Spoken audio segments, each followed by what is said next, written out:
let's go ahead and discuss Tig Torches, because that's what we are here for. So there are many Tig Torches. The most common are going to be your 17 style or your 9 or 20 style torch.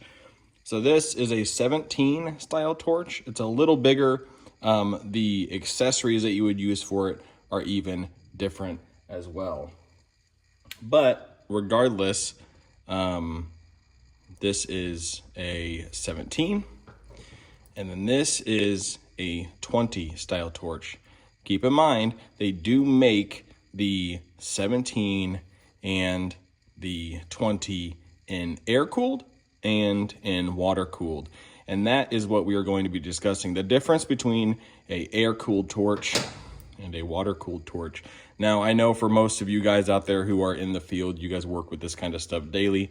You're familiar with it. You already know what it is, so there's no need to make a comment about how this should be known knowledge.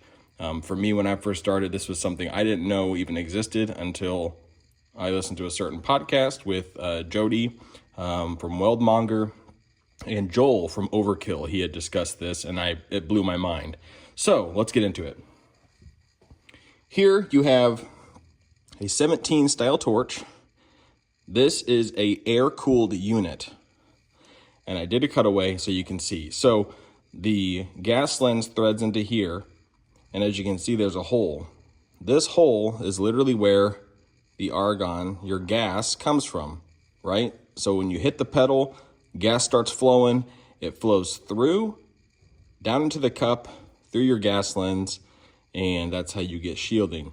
But with this torch, you also get what is known as an air-cooled effect. So literally your shielding gas, as it passes through the torch, air cools the torch itself. There are limitations to that. Obviously, air isn't the best cooling method.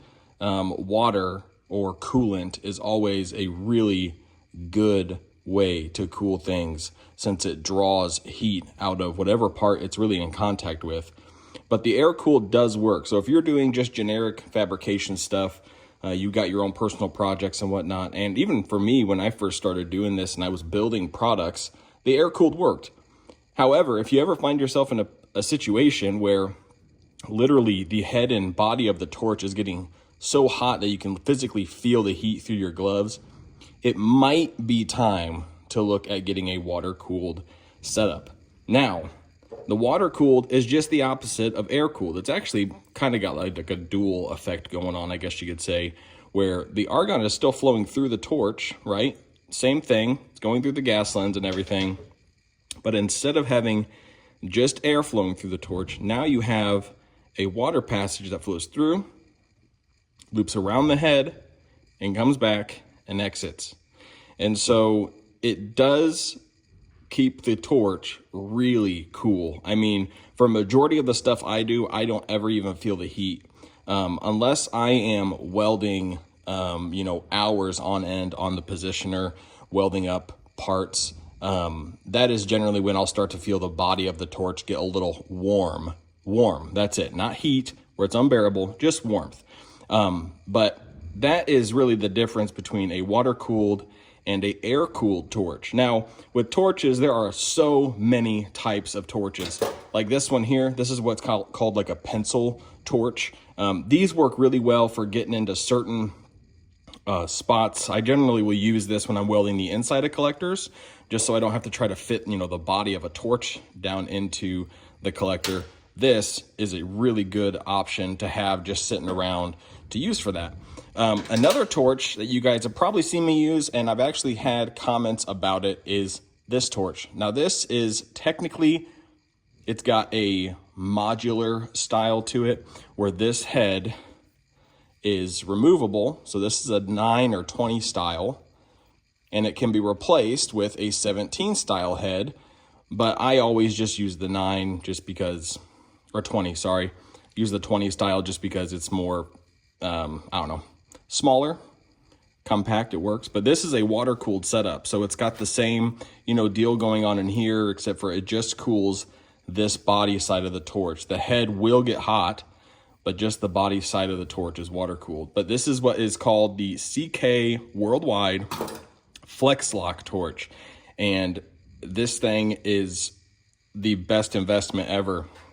CK is literally the leader in torch leads. Even their cables for even just air cooled, man, you go from a cheaper one to, you know, a nice CK unit and you'll feel the difference immediately. The torch is really malleable. It's light.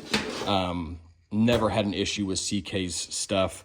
But yeah, so I wanted to do kind of a short video. I know it's only like, I don't know, 5-6 minutes or so, but I wanted to do a video just kind of covering the basics within regards to TIG torches, air-cooled versus water-cooled.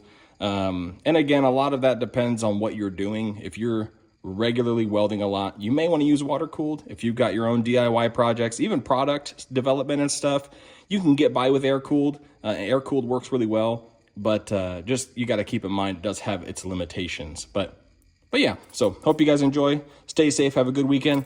Like, share, and subscribe. And we'll chat with you guys in the next one.